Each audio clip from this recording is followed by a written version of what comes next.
For us, it's about getting that space ready to go as soon as we possibly can. So when we know space is coming back, we're going to get it ready. We're going to do what we call our market ready TI. We're going to paint the carpet, we're going to get LED lights switched out. Maybe we got to look at dock equipment as it old, we need to replace it. So it's a matter of getting the space ready to go as soon as possible. As far as like deal terms of specific, you're seeing maybe a slight uptick in free rent in the market, and like I think that goes with the economy that you're seeing, but it's not dramatic. We've been pretty solid here in the Bay Area, so we haven't had to give away the farm, if you will, on deals. I think we're in a really good spot here in the Bay Area. What are the hopes for advanced manufacturing versus what you've actually seen as far as leasing upticks and things like that? Yeah, the market is still very strong, but what companies really want and what we focus on is delivering a box and a shell. Because what they do in this space is very unique, very particular to what they're making, whatever widget they're manufacturing within the space. But what we focus on is providing the box, right? So that tends to have more power. It tends to be, HVAC. It tends to have higher end office, more glass. They're trying to attract that employee base into their buildings.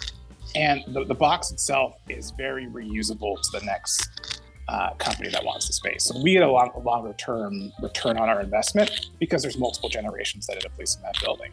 Whereas the users, again, it's very specific within the box, but the box itself is very homogenous and actually has the same kind of box that a typical logistics user would end up having as well. So there's multiple uses out of it. It attracts probably around a 20 to 30% premium in rent over a typical logistics user. There tends to be a higher investment in TI initially, but a lot of the investment actually comes from the company itself, right? Because it has such a particular use within the building that they end up making that investment on the infrastructure within the building or providing the box. So a little bit of higher end investment on the power and those sorts of infrastructures that again are reusable in exchange for around a 20 to 30% premium in rent. So it's very attractive from a real estate perspective. And how much longer are those leases generally? They tend to be 10 to 15 years, right? Because again, the company's putting in this big investment. They want to make sure they have it. And they tend to staying a lot longer than that again, because they want to kind of get multiples on their.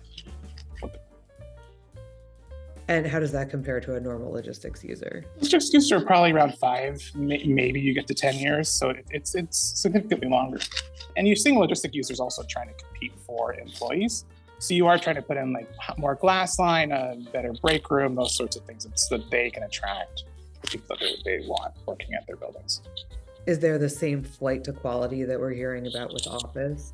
Absolutely, yes. So you're seeing definitely a divide between new kind of Class A buildings versus kind of Class B and C buildings. And there's always been a little bit of a premium for Class A, but now in the current economy, it's definitely a bigger gap than we've seen in the past.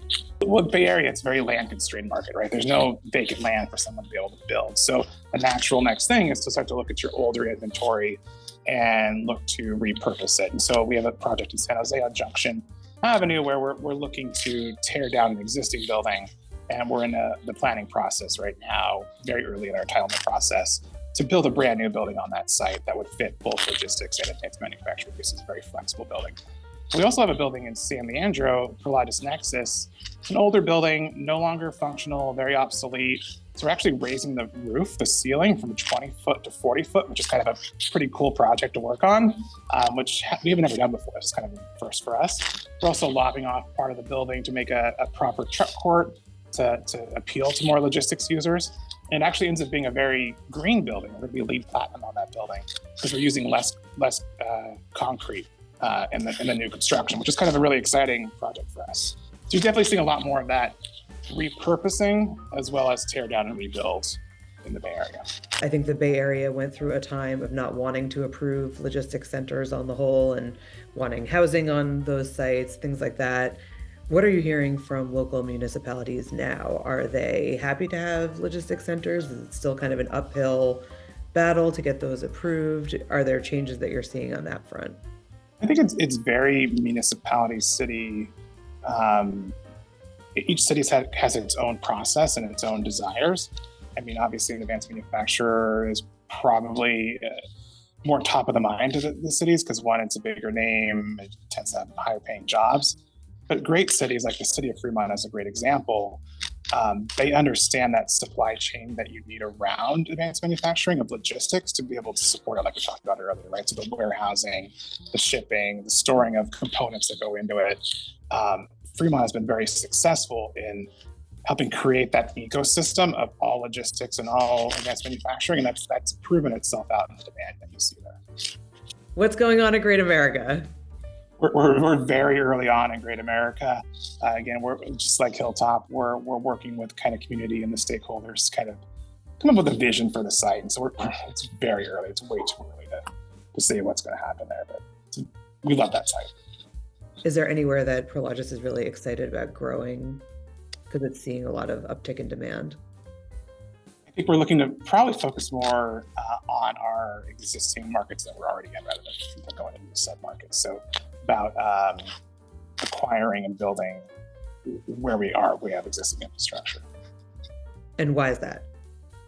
Because it's a proven demand, right? So we are in the best markets in the US today, and I think we want to stay in those best markets.